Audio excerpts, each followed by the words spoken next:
My brother and his wife have decided to take charge of the household, asking me to find another place to live. My mother, siding with them, treated my presence as an inconvenience. They don't even seem to realize who's been covering most of our household expenses. The lack of respect caught me completely off guard.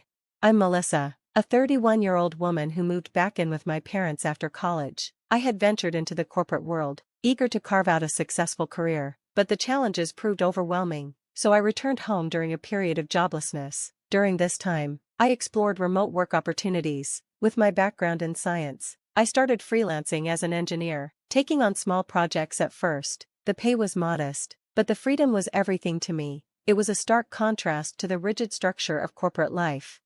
As I gained more clients, my income grew, eventually matching what I would earn in a traditional job. But the biggest hurdle was convincing my parents, particularly my mother, to understand my unconventional career. My father understood after I explained, but my mother, who held traditional views, just couldn't wrap her head around the idea of working from home. Even when I showed her client emails and pay statements to prove my work was legitimate, she remained skeptical. She would often question the sustainability of my career, implying it was somehow shady or even possibly connected to some questionable group. Despite the steady income that contradicted her doubts, she also fretted over my reliance on what she viewed as unstable, unemployment-like benefits. I had considered moving out, but my savings weren't quite enough to support such a transition yet. During this period, my father's health took a downturn. His leg and back problems worsened, requiring nursing care, and he had to retire early. He reassured me that his pension would cover our needs, but knowing my mother's spending habits, I feared the money wouldn't stretch far enough. As I watched my father struggle, the fatigue and worry on his face mirrored his concern for our uncertain future. He had always been my steadfast support through college and when I returned home due to mental health challenges, and the thought of leaving him to navigate his health issues alone weighed heavily on me. My mother, too, was visibly shaken by his sudden decline, struggling to adapt to the change. With these circumstances in mind, I felt an overwhelming sense of duty to give back to the family that had supported me all these years. I promised my father I would help financially from then on. He was initially surprised, questioning if my income was enough, but I reassured him and showed him the stability of my finances, which seemed to ease his worries. Encouraged by his acceptance, I took on the responsibility of contributing to household expenses, medical bills, and other financial obligations. Each month, I began transferring a substantial portion of my income into my father's bank account, mindful of my mother's frequent use of his credit card. I took proactive steps to manage our household finances more efficiently by creating a new main credit card for myself and giving my mother a supplementary card to help curb her spending. My father, always cautious with money, urged my mother to adopt a more frugal approach. Despite my contributions, my mother remained skeptical, even questioning whether it was still appropriate for me to live at home. I defended my position by pointing out the financial support I was providing and explained that my absence would make things more difficult for everyone. Although she was initially unconvinced and suspicious of my motives, my father's steady persuasion eventually convinced her to let me stay. As I continued to balance my work with household responsibilities, I began to notice that my mother was increasingly taking my efforts for granted. Her expectations for the household chores grew stricter, and she often criticized me for not completing tasks quickly enough. "Can't you finish your chores faster?" she would complain. I tried to explain the challenges of juggling a full workload with household duties, but she dismissed my concerns. The strain between us grew, and our relationship began to feel irreparable, especially in contrast to the understanding and appreciation my father showed for my efforts. Despite this growing tension, we managed to carry on in this way for a year. However, after that year, my father's health took a sharp turn for the worse, and he was hospitalized. I visited him daily, offering him support and maintaining our bond during this tough time. During those moments of shared concern, my father expressed his gratitude and fully acknowledged the tension between my mother and me. Despite the emotional toll it took on me, I stayed committed to supporting my family, drawing strength from the memories of my mother's dedication when I was in school. However, the dynamic in our household shifted unexpectedly with the arrival of my brother Matthew and his wife Catherine. They announced they would be moving in to supposedly lighten my load. The news caught me off guard, and I couldn't help but notice my mother avoiding my gaze during the discussion. While Matthew and Catherine claimed they were here to help, there was an unspoken implication in their words that I wasn't doing enough. My mother subtly hinted that I needed to contribute more, and I was left feeling both surprised and unsettled. I learned that Matthew, a graduate of a prestigious college, had secured a position at a well-respected company. This revelation made me question the real reasons behind their sudden decision to move into our home. Surely, with Matthew's substantial salary, they could manage without relying on my financial support, especially since I was already fully engaged in my career pursuits.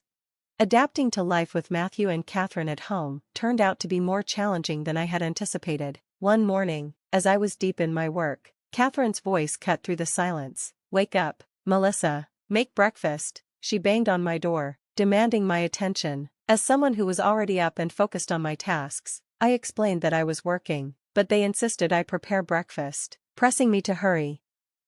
The added demands of accommodating my brother and his wife only complicated the already tense dynamics at home. Catherine's tone left little room for protest, so reluctantly, I dragged myself to the kitchen. Our family usually enjoyed a leisurely pace in the morning, savoring meals together, but with everyone, especially Catherine, around, the pace had changed. I had always thought it was customary for a wife to prepare breakfast for her husband, but Catherine insisted on a more collaborative effort, so I joined in.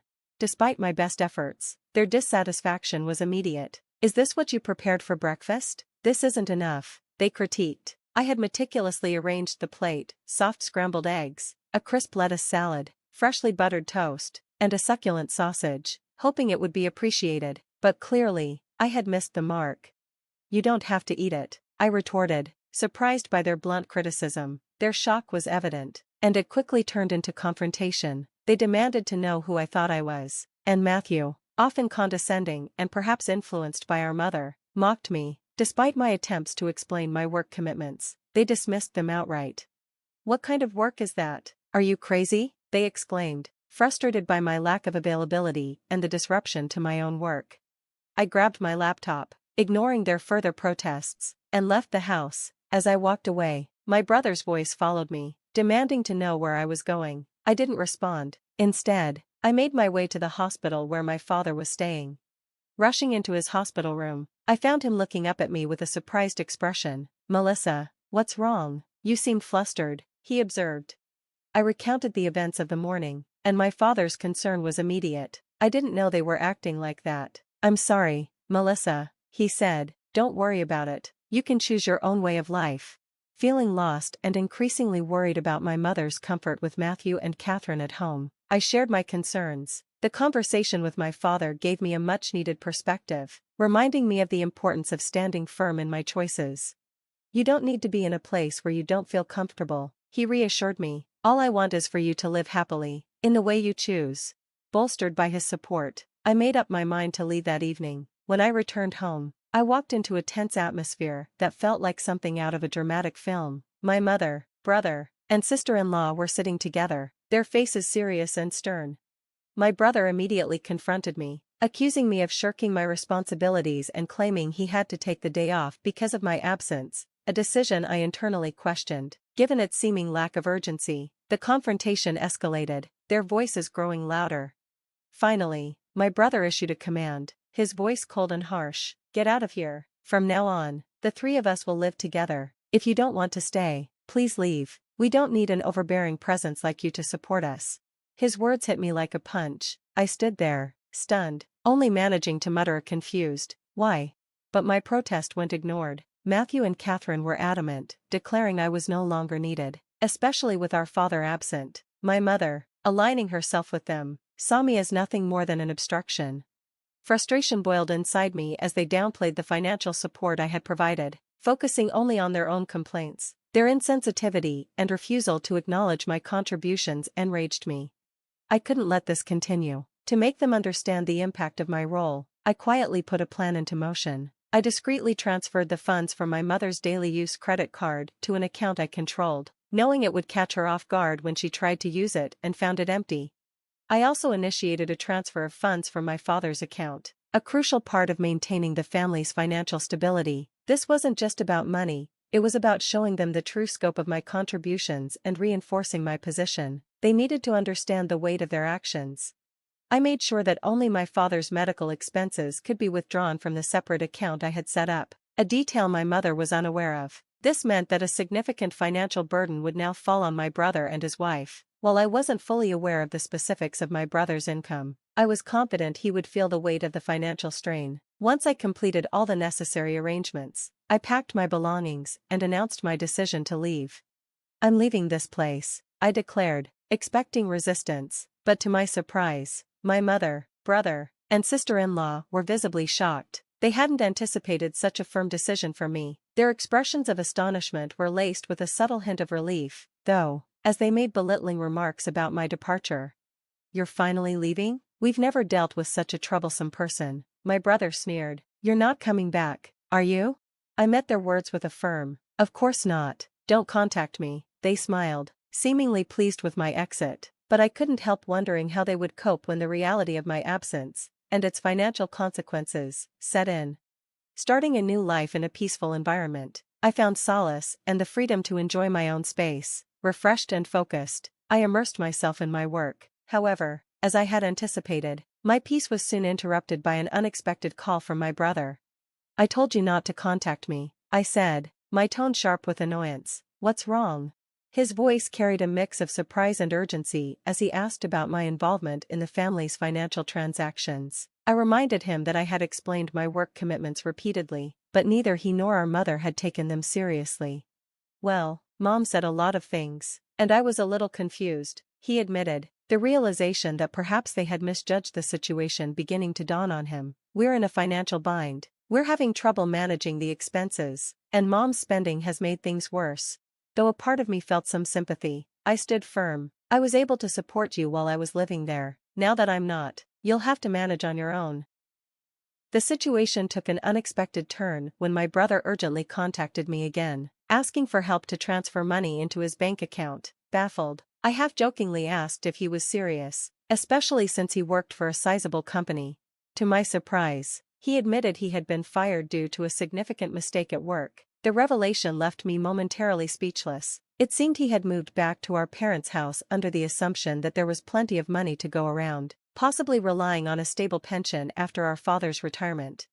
As I considered the situation, I couldn't help but find some irony in the thought of his shock when he realized the reality of the financial contributions I had made to the household. Both his wife and my mother soon joined in, pleading for financial help, claiming they were nearly out of savings. My mother even revealed that my father had decided to stop contributing to the household finances. In response, I firmly declared, "I've already supported you enough. It's time for you to take responsibility and support yourselves." I ended the call and chose to cut off communication, reinforcing my decision to distance myself from their financial troubles. Meanwhile, my father, aware of the tension between him and my mother, consulted a lawyer and decided to pursue a quieter life elsewhere. I continued to visit him daily, cherishing our close relationship. During one of these visits, a friend informed me about my brother's ongoing struggles, which further highlighted the consequences of their lack of financial prudence. He had settled into a modest apartment and adopted a more frugal lifestyle. My mother, who had always been a homemaker, struggled to adapt to her new job, and my brother found it difficult to get along with his younger colleagues. Despite his wife's efforts to support him, the pressure eventually became too much for her, and she left, forcing both my brother and mother to face their challenges on their own. Concerns remained about my mother, as she continued her old habits of overspending, leading to mounting debts. However, I recognized there were limits to how much I could help without compromising my own stability. I stayed focused on my own endeavors, working diligently from my comfortable living space, gradually accumulating more resources, and contemplating new ventures. Throughout it all, I made sure to spend quality time with my father, who remained a steady source of cheer in my life. Each moment with him was cherished, as I appreciated the peace and happiness he found away from the familial tensions.